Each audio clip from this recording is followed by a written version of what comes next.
Hello, welcome back to my new mini blog day 30।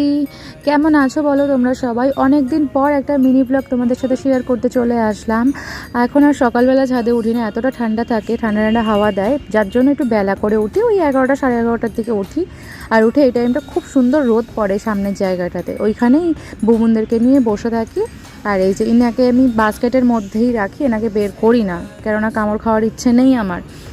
আর এই যে আমার বড় মেয়ে এখানে বসে রয়েছে, আর এই যে ছোটো মেয়ে এখানে ডিগবাজি খাচ্ছে, মানে গা রগড়াচ্ছে কীরকমভাবে। আসলে রোদটা পড়ছে তো কত সুন্দর, ওই জন্য ওখানেও গাটা একটু গরম করে নিচ্ছে, মজা করছে। ছাদে আসলে এইগুলোই চলতে থাকে। আর এই যে সেই যে দেখিয়েছিলাম না অনেক দিন আগে ফুলের কুড়িটা, এখন সেখান থেকে ফুলটা বেরিয়েছে। আর এই যে এই গাছগুলো লাগানো রয়েছে, এখানে লঙ্কা গাছ রয়েছে, এই গাছটা কি তোমরা বলবে? হ্যাঁ, আর এখানে এই যে আমার মেয়ে এখানে দেখতে চলে এসেছে যে কী করছি। এখানে বাবা গাঁদা ফুল গাছও লাগিয়েছে এনে। আর এখানে এই গাছগুলো হচ্ছে ধনেপাতা গাছ লাগিয়েছে। আর এখানে কি সুন্দর এই ফুলগুলো, আমার দারুণ লাগছে দেখতে।